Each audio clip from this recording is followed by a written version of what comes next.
వందల సంవత్సరాల కిందట లిఖించబడిన సత్యాలు. మనిషి రూపంలో జన్మించి దైవంగా నిలిచిపోయిన ఒక వ్యక్తి దైవాన్ సంబుద్ధుడా లేక వ్యక్తి. తాను రాసిన చరిత్రలో ప్రతి ఒక్క పదానికి ప్రాణం ఉంది అని నేడు జరిగే సంఘటనలే దానికి నిదర్శనమా? అసలు ఇతను మనిషా లేక ముందు జరిగే వింత సంఘటనల గురించి మానవులకు తెలియజేయడానికి వచ్చిన దైవమా, దైవ రూపమా?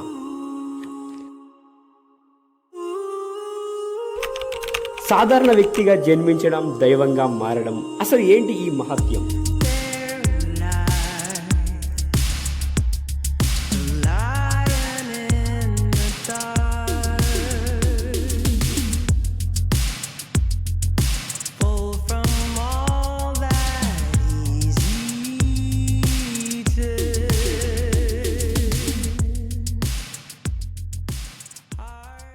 ఫ్రెండ్స్, ఇప్పుడైతే మనం వీరబ్రహ్మేంద్ర స్వామి వారు స్వయంగా తను నివసించిన ఇంటి గురించి అయితే తెలుసుకుందాం. అండ్ అతను నివసించిన ప్రాంతాలు, అతను ఇక్కడ ఏం చేసేవాడు, ఎలా ఉండేవాడు, అతను వాడుతున్నటువంటి వస్తువులు ఏంటి, ఇలాంటి విషయాలన్నీ గురించి అయితే చూద్దాం.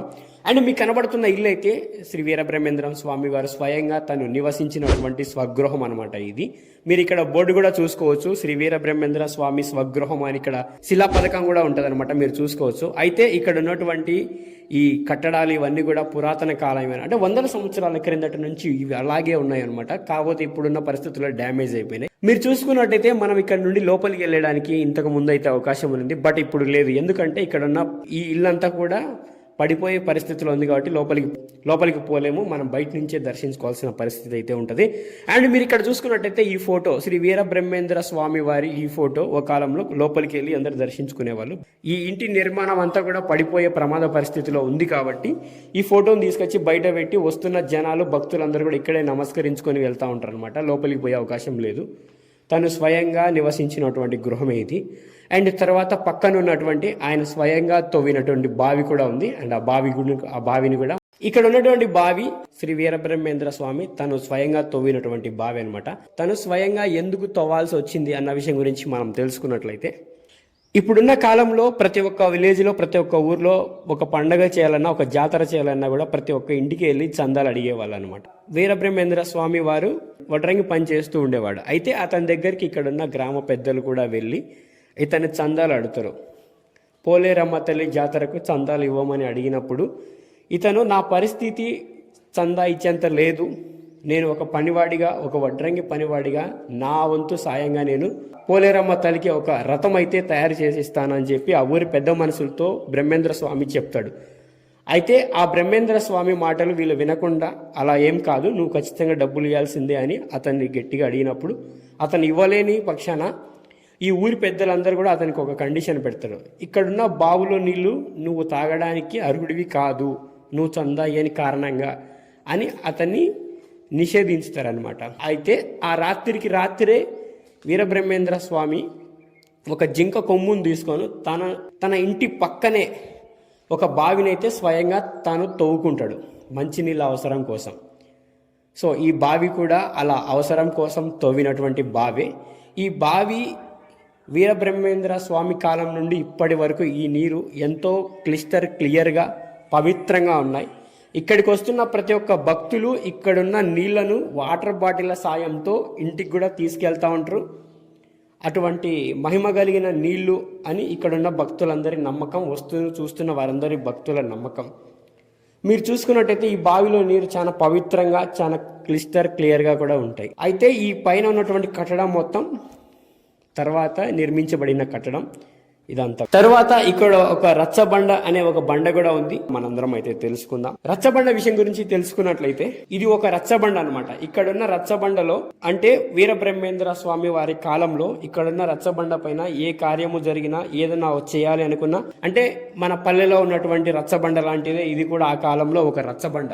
ఇలాంటి రచ్చబండ పైన వీరబ్రహ్మేంద్ర స్వామి మిగతా ఊరి పెద్దలు అందరూ కూర్చొని ఒక విషయం గురించి అయితే చర్చ జరపడానికి అయితే కూర్చుంటారు అనమాట. అలా కూర్చున్నప్పుడు ఇక్కడ ఒక ఊరి పెద్ద మనిషి చుట్ట వెలిగించుకోవడానికి నిప్పు అయితే ఉండదు. అప్పుడు ఈ వీరబ్రహ్మేంద్ర స్వామి ఒక నిప్పును తీసుకురమ్మని పోలేరమ్మకైతే ఆజ్ఞాపిస్తాడు. అప్పుడు ఒక పాప రూపంలో అక్కడికి పోలేరమ్మ నిప్పుని తీసుకొచ్చి ఆ ఊరి పెద్ద మనిషికి ఇస్తుంది. అప్పుడు ఇతనిలో ఉన్నటువంటి గొప్ప దైవాన్ని సంభూతుడని చెప్పి అతను ఇక్కడే నిరూపించబడినటువంటి ప్రదేశము ఈ రచ్చబండ ప్రదేశమే.